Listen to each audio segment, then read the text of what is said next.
movie Jaws will recognise that music. When we hear that music, we feel fear.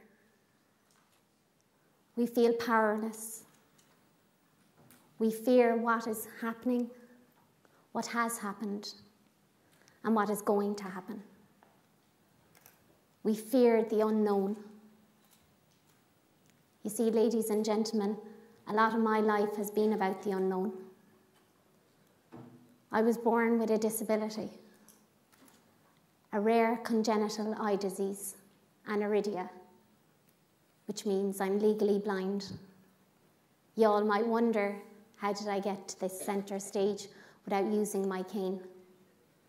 I focused on the red spot. We do that. You figure out ways how to adjust. And as I say, I was born with a disability, and in my family, we all are visually impaired. My mum is totally blind, my sister is visually impaired, my dad is visually impaired, and so am I. And I'd like you for a moment now to close your eyes, and I'm giving you the choice as to whether you want to do it or not. And the reason why I'm giving you the choice is because today I'm here to talk to you about bullying. And those who bullied me, they had the choice whether they'd bully me. When I was 4 years old, I discovered that I was visually impaired. I leant in too close to the TV screen to see it. And as I touched the screen, I fell backwards because I got a shock from the static. And I said to my mum, why do I need to look at the TV screen so close? And she said, Sinead, because you're different. You always will be different. And some people might think this is harsh, telling a child that's so young that they're different. But my mum taught me from a very young age the values of honesty, integrity, and to be a self-advocate. And so I looked up to her.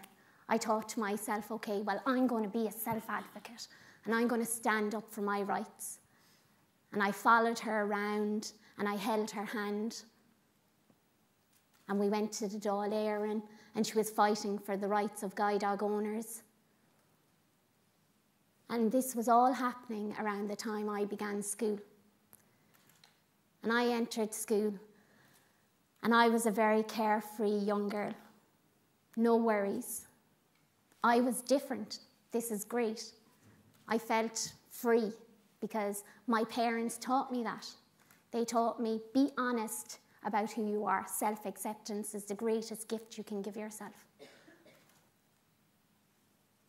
A few weeks after this picture here that you see on screen, I ended up in a hospital. I was in a hospital bed, and the doctors said to my parents, if you've never prayed for your daughter, you need to pray for her now because she's dangerously ill. And why did I end up in that hospital bed? Because through bullying, and that is an effect of bullying. The bullies were bullying me. I was telling my teachers. Teachers were ignoring it.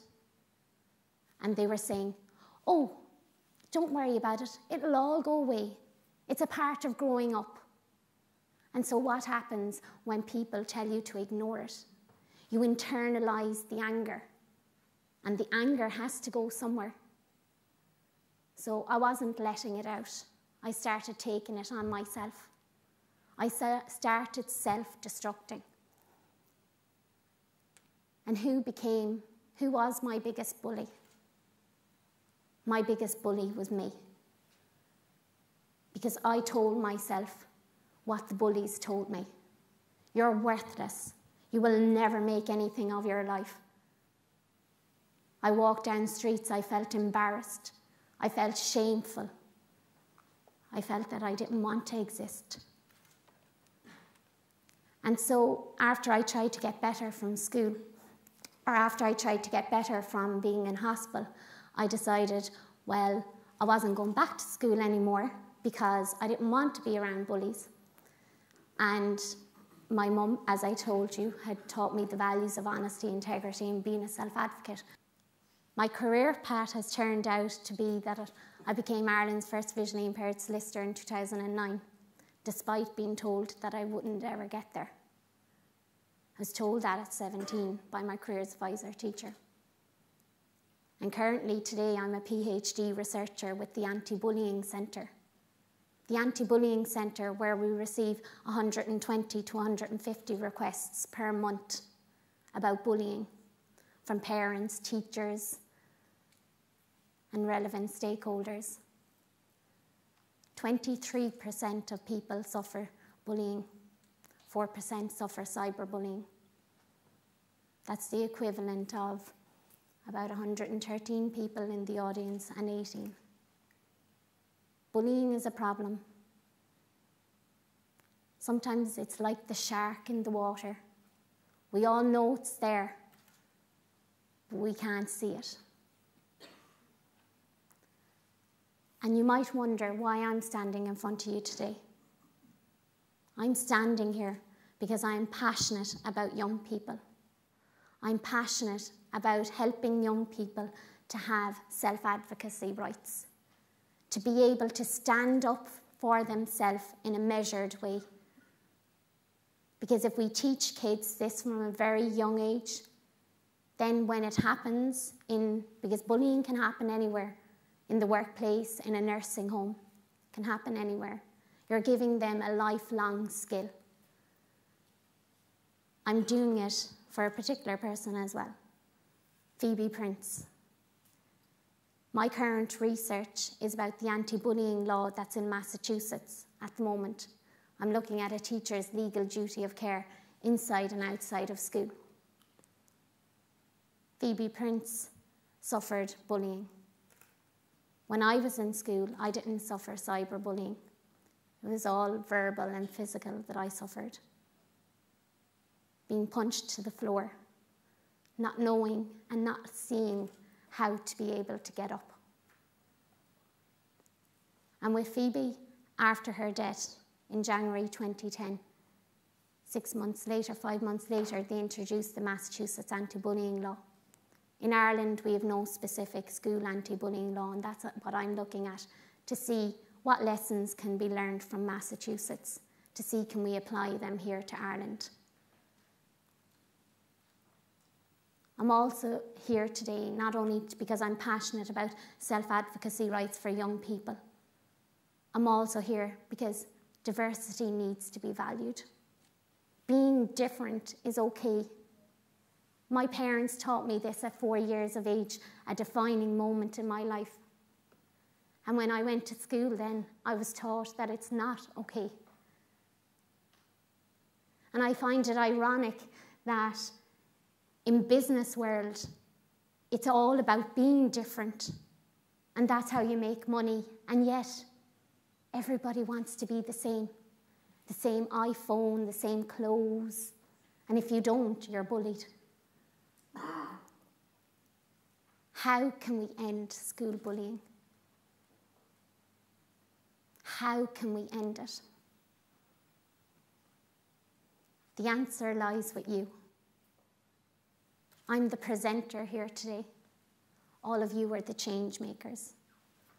All of you are the implementers. Each one of you will take something different from my talk today. You all are the change makers. Bullying can also be reduced through research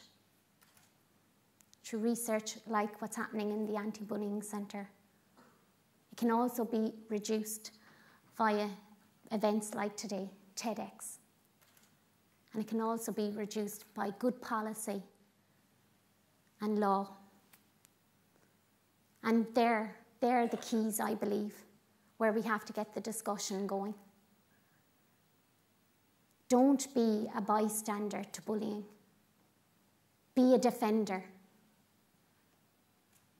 The shark in the water, he's seeking its prey for survival. He's not intentionally seeking it. And so in that respect, you could say because of the food chain that it's justified. But unlike the shark, the human being the child who bullies another child, an adult who bullies another adult. That can never be justified. Bullying can never be justified. And why? Because I know the effects of bullying. As an adult today, I still live with the effects of bullying. I still have problems with food. I still have problems with eating, with relationships, with trust. I'm 32 years of age. And yet the scars of bullying is still inside my head. The physical ones have healed. I'm asking each of you, I told you earlier about the choice as to whether you wanted to close your eyes. I'm also giving you the choice now. Be visionary to bullying and don't be blind. We can all make a difference. Thank you.